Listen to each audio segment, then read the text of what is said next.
Ayan na guys, pwede na natin takayin yung ating repolyo at corn beef. Ayan, takayin ko na. Ayan guys, pinatay ko na.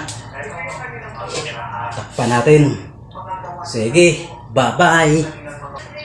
Ayan guys, magpainit lang tayo ng mantika at mag-isa tayo ng corn beef at haluan natin ng repolyo.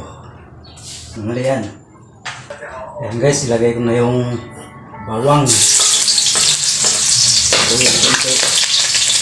ilagay ko na rin yung sibuyas. Ilagay natin ang golden brown ang ating sibuyas at bawang. Ayan guys, malapit na. At isunod natin itong corn beef. Kunting halo-halo lang. At naglagay ako ng paminta. Ayan guys, nalagyan ko na ng paminta. Mikos-mikos natin. Ayan, malapit na. Kunting paste na lang. Nilagay natin yung corn beef. Ayan guys, pwede natin na ilagay. Isahin natin. Ito yung corn beef. Ayan guys, ilagay na. Isunod ko na rin yung repolyo. Ayan guys, malapit lang, saglit lang maluto.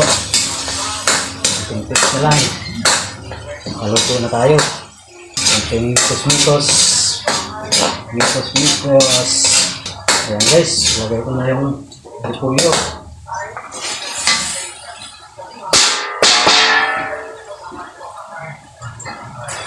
Maya-maya maglagay rin ako ng kunting tubig para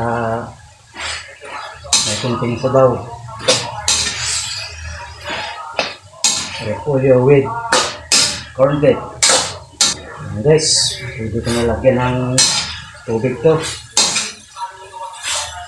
bago tayo nagtimpla. Ayan, lagyan ko ng tubig. Ayan, tubig. Kulang pang tubig ko. Ayan, lagyan ko ulit ng tubig. Ayan, basta ito na yan. Huwag nyo masyadong marami. At magtimpla din tayo. Ayan, magic. Ping-ping-ping. At kunting asin. Ayan guys, nalagyan ko na. Kunting mikos-mikos. Mikos-mikos. Pag dalawang kulo, basta ating repolyo with corn beef.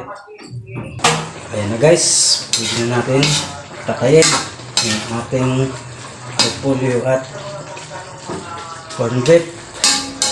Ayan, takayin ko na. Ayan guys, pinatay ko na. Takpan natin. Sige, bye-bye.